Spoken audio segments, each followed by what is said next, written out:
ಓಂ ಶ್ರೀ ಗುರುಭ್ಯೋ ನಮಃ. ಎಲ್ಲರಿಗೂ ನಮಸ್ಕಾರ. ಧೃತಿ ಡಿವೋಷನಲ್ ಯೂಟ್ಯೂಬ್ ಚಾನಲ್ಗೆ ಎಲ್ಲರಿಗೂ ಸ್ವಾಗತ.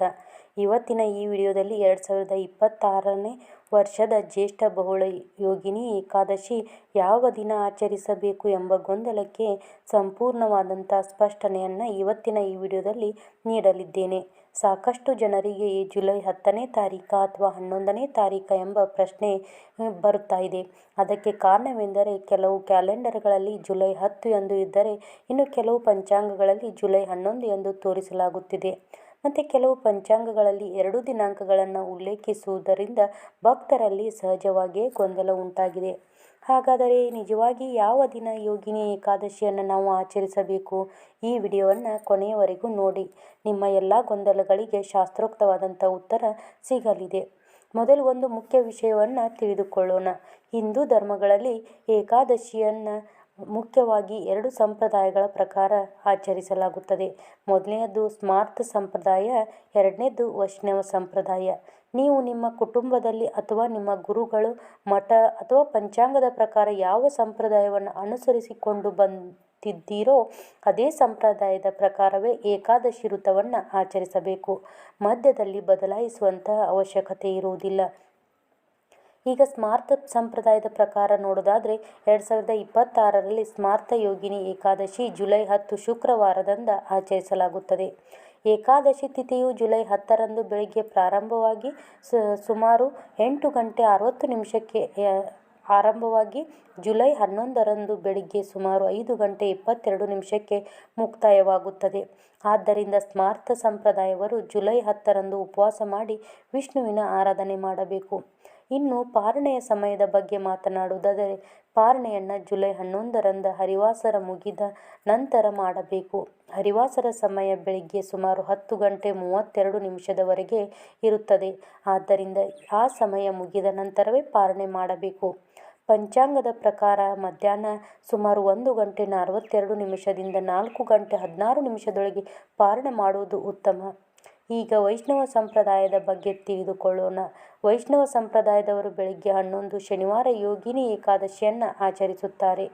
ಅವರ ಪಾರಣೆಯ ಜುಲೈ 12ರಂದು ಬೆಳಿಗ್ಗೆ ಸುಮಾರು 6 ಗಂಟೆಯಿಂದ 8 ಗಂಟೆ 34 ನಿಮಿಷದೊಳಗೆ ಮಾಡುವುದು. ಆದ್ದರಿಂದ ಸ್ನೇಹಿತರೆ, ಇಲ್ಲಿ ಯಾವುದೇ ಗೊಂದಲ ಬೇಡ. ನೀವು ಯಾವ ಸಂಪ್ರದಾಯವನ್ನು ಅನುಸರಿಸುತ್ತಿದ್ದೀರೋ ಅದೇ ಸಂಪ್ರದಾಯದ ಪ್ರಕಾರ ವ್ರತವನ್ನು ಆಚರಿಸಿದರೆ ಸಾಕು. ಈಗ ಯೋಗಿನಿ ಏಕಾದಶಿಯ ಮಹತ್ವವನ್ನು ತಿಳಿದುಕೊಳ್ಳೋಣ. ಪದ್ಮ ಪುರಾಣ ಸೇರಿದಂತೆ ಅನೇಕ ಪುರಾಣಗಳಲ್ಲಿ ಯೋಗಿನಿ ಏಕಾದಶಿಯ ಮಹಿಮೆಯನ್ನು ಅತ್ಯಂತ ವಿಶೇಷವಾಗಿ ಆಚರಿಸಲಾಗುತ್ತದೆ. ಈ ಏಕಾದಶಿ ಪಾಪಗಳನ್ನು ನಿವಾರಿಸಿ ಪುಣ್ಯವನ್ನು ಹೆಚ್ಚಿಸುವ ಅತ್ಯಂತ ಶ್ರೇಷ್ಠ ವ್ರತಗಳಲ್ಲಿ ಒಂದಾಗಿದೆ.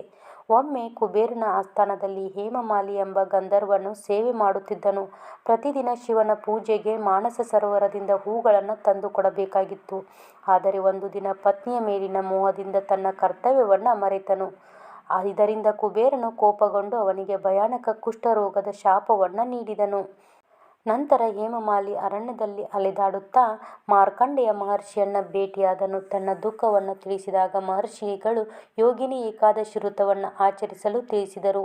ಹೇಮಮಾಲಿ ಭಕ್ತಿಯಿಂದ ಈ ವ್ರತವನ್ನು ಆಚರಿಸಿದ ಪರಿಣಾಮ ಅವನ ಶಾಪ ಸಂಪೂರ್ಣ ನಿವಾರಣೆಯಾಯಿತು. ಆರೋಗ್ಯ, ಐಶ್ವರ್ಯ ಮತ್ತು ಸುಖವನ್ನು ಮರಳಿ ಪಡೆದನು.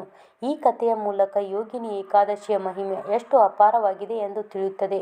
ಈ ದಿನ ವಿಷ್ಣುವಿನ ಪೂಜೆ ಮಾಡುವುದರಿಂದ ಜೀವನದಲ್ಲಿರುವ ಅನೇಕ ಸಂಕಷ್ಟಗಳು ದೂರವಾಗುತ್ತದೆ. ಈ ದಿನ ಏನು ಮಾಡಬೇಕು ಎಂದು ನೋಡೋಣ. ಬೆಳಿಗ್ಗೆ ಬೇಗ ಎದ್ದು ಸ್ನಾನ ಮಾಡಿ ಶುದ್ಧವಾದ ಬಟ್ಟೆಯನ್ನು ಧರಿಸಬೇಕು. ಮನೆಯ ಪೂಜಾ ಸ್ಥಳವನ್ನು ಸ್ವಚ್ಛಗೊಳಿಸಬೇಕು. ಶ್ರೀ ಮಹಾವಿಷ್ಣುವಿನ ಚಿತ್ರ ಅಥವಾ ವಿಗ್ರಹಕ್ಕೆ ತುಳಸಿ ದಳ, ಹೂವು, ಚಂದನ ಅರ್ಪಿಸಿ ಪೂಜೆ ಮಾಡಬೇಕು. ತುಳಸಿ ಇಲ್ಲದೆ ವಿಷ್ಣು ಪೂಜೆ ಅಪೂರ್ಣವೆಂದು ಹೇಳಲಾಗಿದೆ. ಆದ್ದರಿಂದ ಸಾಧ್ಯವಾದಷ್ಟು ತುಳಸಿ ದಳವನ್ನು ಅರ್ಪಿಸಬೇಕು. ವಿಷ್ಣು ಸಹಸ್ರನಾಮ, ವಿಷ್ಣು ಅಷ್ಟೋತ್ತರ, ಶ್ರೀಮನ್ನಾರಾಯಣ ಅಷ್ಟೋತ್ತರ ಮಂತ್ರ, ಓಂ ನಮೋ ನಾರಾಯಣಾಯ ಮಂತ್ರವನ್ನು ಜಪಿಸಬೇಕು. ಓಂ ನಮೋ ಭಗವತೆ ವಾಸುದೇವಾಯ ಎಂಬ ಮಂತ್ರವನ್ನು 108 ಬಾರಿ ಜಪಿಸಿದರೂ ಅತ್ಯಂತ ಶುಭಕರ. ಭಗವದ್ಗೀತೆ, ವಿಷ್ಣು ಪುರಾಣ ಅಥವಾ ಭಾಗವತವನ್ನು ಓದಿದರೆ ವಿಶೇಷ ಪುಣ್ಯ ಲಭಿಸುತ್ತದೆ. ಸಾಧ್ಯವಾದವರು 4 ದಿನಪೂರ್ತಿ ಉಪವಾಸ ಆಚರಿಸಬಹುದು.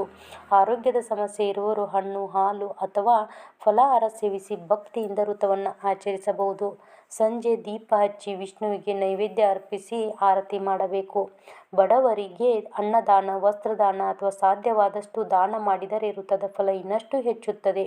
ಈ ದಿನ ಮಾಡಬಾರದ ಕೆಲವು ವಿಷಯಗಳು ಯಾವುವು ಅಂತ ನೋಡೋದಾದರೆ, ಸುಳ್ಳು ಹೇಳುವುದು, ಕೋಪಗೊಳ್ಳುವುದು, ಇತರರನ್ನು ನೋಯಿಸುವುದು, ಮಾಂಸಾಹಾರ ಸೇವಿಸುವುದು, ಮದ್ಯಪಾನ, ಬೆಳ್ಳುಳ್ಳಿ ಅಥವಾ ಈರುಳ್ಳಿ ಇರುವ ಆಹಾರ ಸೇವಿಸುವುದನ್ನು ತಪ್ಪಿಸಬೇಕು. ದಿನವಿಡೀ ಸಾಧ್ಯವಾದಷ್ಟು ಭಗವಂತನ ನಾಮಸ್ಮರಣೆಯಲ್ಲಿ ಕಾಲ ಕಳೆಯುವುದು ಉತ್ತಮ. ಸ್ನೇಹಿತರೆ, ಯೋಗಿನಿ ಏಕಾದಶಿಯ ನಿಜವಾದ ಫಲ ಉಪವಾಸದಷ್ಟೇ ಅಲ್ಲ, ಭಕ್ತಿ, ಶ್ರದ್ಧೆ, ಸತ್ಯ ಮತ್ತು ಸತ್ಕಾರ್ಯಗಳಲ್ಲಿ ಇದೆ. ಮನಃಶುದ್ಧಿಯಿಂದ ವಿಷ್ಣುವನ್ನು ಪ್ರಾರ್ಥಿಸಿದರೆ ಭಗವಂತನ ಕೃಪೆ ಖಂಡಿತ ದೊರೆಯುತ್ತದೆ. ಈ ವಿಡಿಯೋ ಮೂಲಕ ನಿಮಗೆ 10ನೇ ತಾರೀಖು ಅಥವಾ 11ನೇ ತಾರೀಖು ಎಂಬ ಗೊಂದಲ ದೂರವಾಗಿದೆ ಎಂದು ಭಾವಿಸುತ್ತೇನೆ. ಈ ಮಾಹಿತಿ ನಿಮಗೆ ಉಪಯುಕ್ತವಾಗಿದ್ದರೆ ತಪ್ಪದೇ ಒಂದು ಲೈಕ್ ಮಾಡಿ, ನಿಮ್ಮ ಕುಟುಂಬದವರು ಹಾಗೂ ಸ್ನೇಹಿತರೊಂದಿಗೆ ಈ ಮಾಹಿತಿಯನ್ನು ಹಂಚಿಕೊಳ್ಳಿ. ಅವರಿಗೂ ಕೂಡ ಸರಿಯಾದ ದಿನಾಂಕ ತಿಳಿಯಲಿ. ಇನ್ನು ಇಂತಹ ಪಂಚಾಂಗ ಮಾಹಿತಿ, ಋತುಗಳ ಮಹತ್ವ, ಹಬ್ಬಗಳ ಸಂಪೂರ್ಣ ವಿವರ, ಶಕ್ತಿಶಾಲಿ ಮಂತ್ರಗಳು ಮತ್ತು ಧಾರ್ಮಿಕ ಮಾಹಿತಿಗಾಗಿ ಧೃತಿ ಡಿವೋಷನಲ್ ಯೂಟ್ಯೂಬ್ ಚಾನಲನ್ನು ತಪ್ಪದೇ ಸಬ್ಸ್ಕ್ರೈಬ್ ಮಾಡಿ. ನಿಮಗೆ ಯಾವುದಾದರೂ ಪ್ರಶ್ನೆ ಅಥವಾ ಗೊಂದಲ ಇದ್ದರೆ ಕಮೆಂಟ್ನಲ್ಲಿ ತಿಳಿಸಿ. ಸಾಧ್ಯವಾದಷ್ಟು ಶಾಸ್ತ್ರೋಕ್ತ ಮಾಹಿತಿಯೊಂದಿಗೆ ಉತ್ತರಿಸಲು ಪ್ರಯತ್ನಿಸುತ್ತೇನೆ. ಮತ್ತೆ ಮುಂದಿನ ವಿಡಿಯೋದಲ್ಲಿ ಮತ್ತೊಂದು ಉಪಯುಕ್ತ ಧಾರ್ಮಿಕ ಮಾಹಿತಿಯೊಂದಿಗೆ ಭೇಟಿಯಾಗೋಣ. ಅಲ್ಲಿಯವರೆಗೂ ಎಲ್ಲರೂ ಸುಖವಾಗಿರಿ, ಆರೋಗ್ಯವಾಗಿರಿ. ಸರ್ವೇ ಜನೋ ಸುಖಿನೋ ಭವಂತು. ಧನ್ಯವಾದಗಳು.